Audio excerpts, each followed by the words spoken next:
নমস্কার, আমি হলাম অ্যাস্ট্রোলজার রুমি মাহিন্দার। 2026 মেষ লগ্ন তাদের কেমন যাবে? অবশ্যই রাশি দিয়ে তো বিচার করা হয়, কিন্তু না, রাশিতেও তো আমরা বিচার করব, কিন্তু লগ্ন হচ্ছে জীবনের শুরু, জীবনের আধ্যাত্মিকতা। আমাদের লগ্ন থেকেই কিন্তু সব রকম আমাদের ভালো মন্দ বিচার করা হয়। যারা মেষ লগ্নের জাতক বা জাতিকা যারা আছেন, অবশ্যই কর্মফল দায়িত্ব ধীরে ধীরে বাড়বে এই 2026-এ। এই বছরটা ভাগ্যের যোগ থাকবে, খুব খুব আপনার ভাগ্যটা ভালো থাকবে, কিন্তু প্রচণ্ড পরিশ্রম করতে হবে, তবেই কিন্তু ফল পাবেন। গ্রহগত অবস্থান: শনি কর্মস্থানে চাপ, দায়িত্ব, ধৈর্যের পরীক্ষা আপনাকে দিতে হবে। বৃহস্পতি জ্ঞান, পরামর্শ ও ভাগ্যের উন্নতি কিন্তু থাকবে।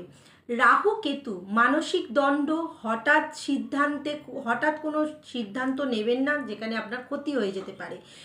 মঙ্গল সাহস বাড়বে, তবে রাগটা নিয়ন্ত্রণ করা কিন্তু খুব জরুরি। কর্মজীবন ও পড়াশোনা: চাকরিতে দায়িত্ব যেরকম আসবে, তবে ফল পেতে একটু দেরি হবে। সরাসরি কাজের জায়গাতে দেখবেন আপনাকে প্রচণ্ড নতুন কোনো দায়িত্ব কিন্তু নিতে হচ্ছে। পড়াশোনায় মনোযোগ বাড়লে ভালো সাফল্য পাবেন, এবং চাকরির নতুন কোনো সুযোগ আসতে পারে। বড় কোনো সিদ্ধান্ত নেওয়ার আগে একটুখানি খুব ভালো করে চিন্তা ভাবনা করে নেবেন। যারা পড়াশোনা করেন তাদের কিন্তু মনোযোগটা একটু মাঝে মাঝে কিন্তু ব্যালেন্সটা একটু ডিসব্যালেন্সও হতে পারে, কিন্তু যেসব সন্তানরা পড়াশোনা করেন তাদের মায়েদের জন্য বলবো যে একটু আপনারা ধৈর্য রাখবেন, কারণ জানেন তো সবসময় তাদের ওপর চাপ দেওয়াটা ঠিক নয়। দেখুন আপনার সন্তান কতটা পড়াশোনাটা নিতে পারছে, যতটা সে নিতে পারবে সে নিশ্চয়ই ততটা কিন্তু করবে। এবার আসছি অর্থ ও সম্পদ: আয় স্থির থাকবে, হঠাৎ বড় কোনো লাভের যোগ আসতে পারে, এবং পরিবারের জন্য কোনো খরচ বাড়বে। জমি বাড়ি গাড়ি এই যে বছরের দিকে কিন্তু হতে পারে। এই বছরে 2026-এর কিন্তু শেষের দিকে বা মাঝামাঝির দিকে কিন্তু হতে পারে আপনার নতুন বাড়ি গাড়ি। বিবাহ ও সম্পর্ক: দাম্পত্য জীবনে মতের ভেদাভেদ হবে, এবং কথা বলার একটা কথা কাটাকাটি কিন্তু আসতে পারে। সেই জায়গাটা আপনাকে কিন্তু মানিয়ে নিয়ে চলতে হবে। যদি আপনি বিবাদ করেন তাহলে কিন্তু সম্পর্কটা বিবাহের জীবনে কিন্তু খারাপ আসবে।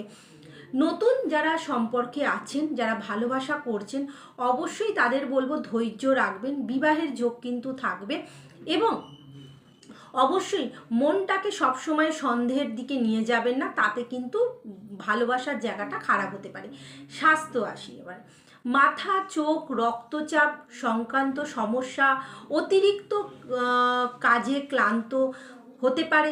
আগুন ধারালো জিনিস থেকে একটু সাবধান থাকবে। মেষ লগ্নের জন্য শুভ হচ্ছে মঙ্গলবার, এবং মঙ্গলবার হচ্ছে উপবাস এবং হনুমানজির পুজো করবেন, এতে আপনি শুভ ফল পাবেন। হনুমান চালিসা পাঠ করবেন, অবশ্যই মঙ্গলবার দিন তো মাস্ট হনুমান চালিসা পাঠ, প্লাস চামেলি তেল মেটে সিঁদুর দিয়ে হনুমানজির কপালে, বুকে, দুটো চরণে দেবেন। অঞ্জনী পুত্র বলে অবশ্যই একটা প্রণাম দেবেন, এবং লাল ফুল অবশ্যই এই 2026-এ কিন্তু হনুমানজিকে চাপাবেন, খুব ভালো ফল পাবেন। নেক্সট আবার কোনো ভিডিও নিয়ে আসবো। সবাই ভালো থাকবেন, সুস্থ থাকবেন।